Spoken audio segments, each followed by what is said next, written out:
So I have something beautiful to share today, and I hope it blesses you. I'm speaking to you as a friend, not as a content creator, um, or someone who knows it all, but someone who has an experience and want people to get out of it as well.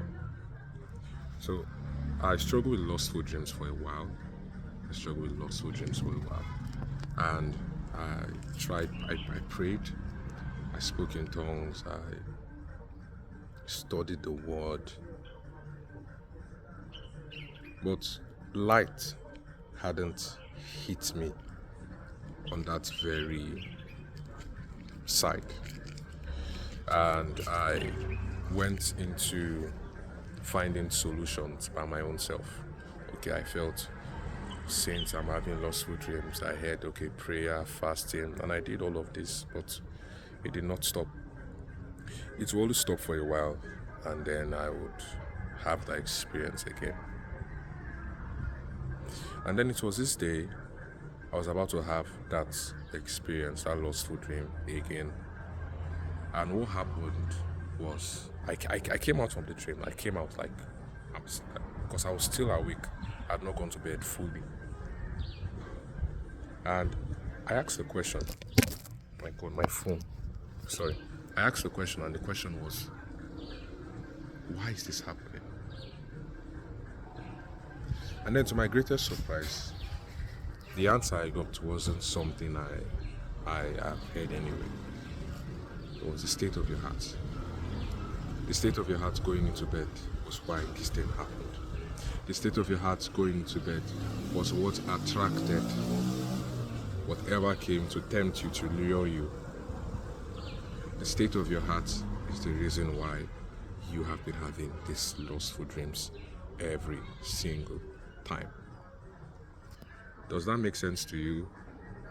At first, sorry, it did make sense because prior to that exact moment, I've been having like a change of personality, a change of identity in terms of being me as Graham. I stopped allowing words get to me as a person, and I became tougher. I became like a rock.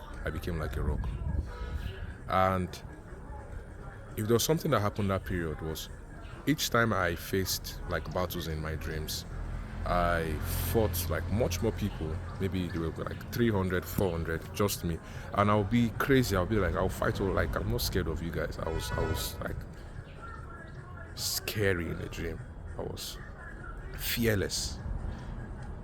Now, you see how that particular act of being tough physically started affecting how I was spiritually as well, in terms of in the spirit world. So you see, I did not understand this for a while, and it haunted me. And I felt the answers would come from doing different activities, but the answer was in that scripture that says, guard your heart with all diligence, for out of it comes the issues of life.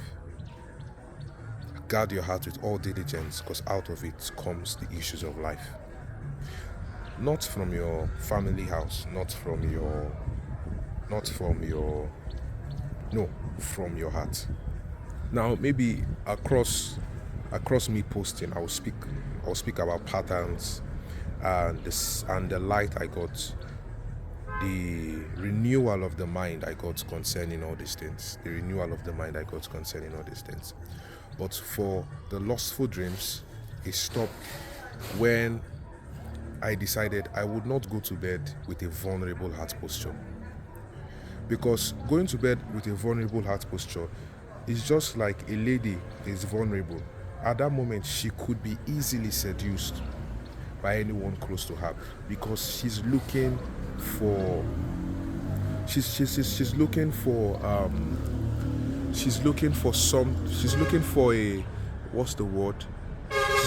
closure. She's looking for intimacy. She's looking for someone to fill that void. So many of us that have this kind of dreams, or many of us that are addicted, there's a void right there. You have been broken, and this brokenness is a signal for a lot of things in the realm of the spirit, that this person needs feeling. Come and feel with your desires. Come and fill him with what you want him to do. Come and fill him with different options. That's why I always say that a man who is broken shouldn't go into the battlefield. A broken soldier is, in fact, let's not go there, but this is what helped me. I understood the state of my heart had to be right when going to bed. I shouldn't allow people's word get to me, because the warfare is as physical as you could imagine. The warfare is when your friend tells you things that demine what you're about to do and what you're about to create. Jesus understood this. Jesus understood that people's words could get to him. Jesus understood this. That was why when Peter said, when Peter spoke to him, like, oh, how can you die? You're the Son of God, this, etc. He said something. Get behind me, Satan. So you see, the enemy comes first around with people around you. You understand? He comes with people around you just to get in. That's why the scripture says, guard your heart with all diligence. Guard your heart with all diligence. Because I'm telling you, once you understand these things, you would be like a lion. Like, you soar so high, you would fly like an eagle. You would fly like an eagle. Because all these things, they weigh us down.